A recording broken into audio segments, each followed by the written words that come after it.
round of applause there for Pat Wickham with Dear Little Eye. Thanks very much, Pat, for that. I'm joined here beside me by Francis McInerney, captain of 92, and Pádraig Conway. Pádraig, before I started, there's a photo behind me, I think, of you and Tommy Carr. Now, Tommy's lost a bit of hair since then, but you've a grand still head of hair anyway, fair play, yeah?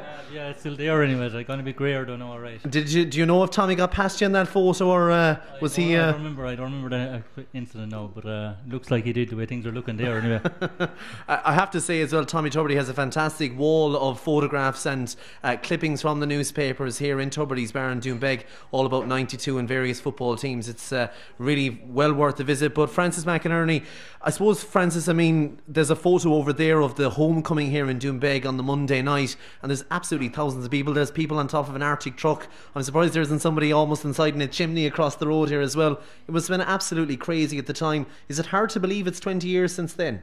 Yeah, it's hard to believe it's 20 years, and it's just a pity that we haven't reached that goal in the years that have gone by. But you know, it was a great night here, and I suppose one never to be forgotten. No, I suppose we were speaking about John Maughan earlier. I mean, what were your thoughts when he came into the Clare setup? I mean, were you thinking, who is this guy from Mayo, and could you believe the impact he made on Clare football in the short time he was involved?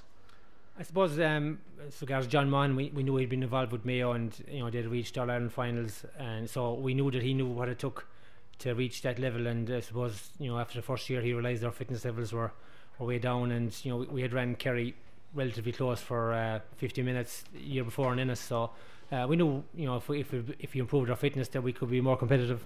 He sure did. The Crusheen and Quinn and Shannon, I suppose they all passed into folklore with the hurlers, but ye started all the blood, sweat and tears on those fields. I suppose, you know, with the bypass there in Ennis now, things have changed, but every time you were passing Crusheen there, you'd have visions of this orange light on, and you know, it was always on, so it wasn't a good sign when we were driving around there and we'd see it. But you know, John had come down for training, hail, rain or snow, and he you know, a few nights we thought there's no way we'll have trained, but you know, John was there and we had to train, and so you know, he was full on commitment, I suppose, and if he was putting it in from the distance he was travelling, and I suppose the lads said, you know, we'd give it everything.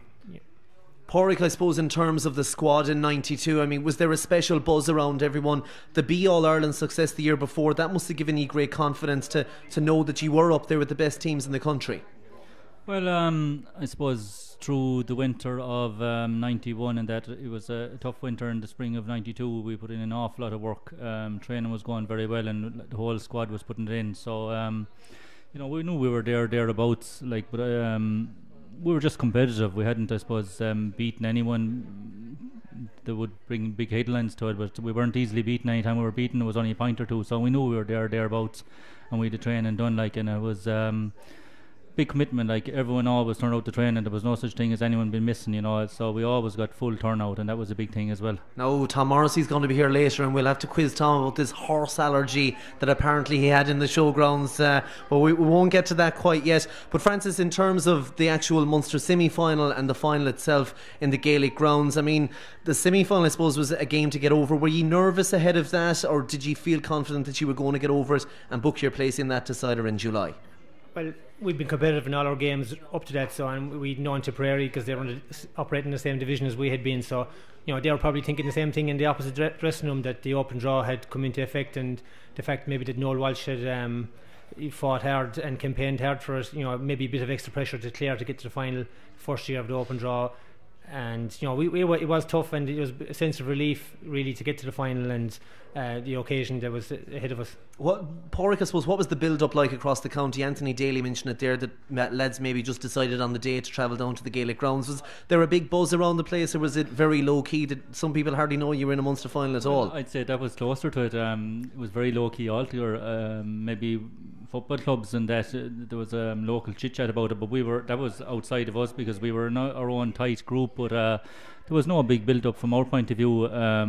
Training, I remember, was going incredibly well, and ground conditions in the build-up to were perfect. We were training over in Cusick Park, and I remember the ground, like, you'd be hopping off the ground, and we'd no injury worries, and everything seemed to be going well for us. And our build-up, like, was very low-key. There was very little press about it. Kerry were expected to go in and, I'd say, steamrollers really, and there was press interest wise was very low either, because it was going to be more of the same was expected. Now, Francis, what I suppose was your big message in the dressing room ahead of going out to face Kerry in a Munster final? Did you have any final words of inspiration, or what was Mahan or yourself trying to get through to the lads before you went out the tunnel? I don't think I said too much really. I said John did all the talking there, but from my own point of view, I was just lucky to be captain. Doonbeg had won the championship, and any of the guys could have been captain, so I was just a lucky one to go for the toss there, Francis, and see what we were playing. But I suppose all the lads felt, John was always saying like everybody's going to have to put it in, and everyone's going to try and have the game of their lives. So the saying at the time was somebody's going to have a bad game, just better not be yourself. So I suppose we're all trying to to do our best and concentrate on our own game, and to fight for as a unit. Was there a particular moment, Porrick, in the game that you felt Kerry are there for the taking? That, I mean, you went in at half time, certainly not outplayed, and when Colin Clancy got that goal in that second half, was that the eureka moment, we'll say, for Clare, that you think that this game is up for grabs as a Munster title here for whoever wants it more? Well, I felt from very early on in the game that all over the field we were winning all the battles. Anything that was there 50-50, we were coming out on top. Very early on, Noel Roach went straight through the middle, and was taken down for a penalty. Now Jerry missed it, but I didn't feel that there was any there was no one downbeat about her, that we just got on with it again. It was so early on, at that time the penalty is 21 or 20 yards out, and it was a hard. It was hard to score in that time, but it wasn't any kind of a downer. We just got on, and the next ball came out and we won and came back in again. And I said Clare had a couple of attacks. I think Colin Clancy might have got the first point, but we were on top in a lot of areas of the field. All the battles we were winning them, all the 50-50 balls we were winning them. It wasn't that. I thought the way we were looking at it, that hang on in there, be competitive all the way through. But it wasn't until late in the game where we could see that we have a great chance to win this game. But I think throughout the team, that's just everyone trying to win their own corner, and we were doing that. So. Francis, were you looking at the clock, waiting for the 70 minutes to tick down towards the end, especially when Martin Daly got that second goal? You really had your hands on the cup at that stage. You were willing the game to just be over at that stage. What were your feelings in the final couple of minutes?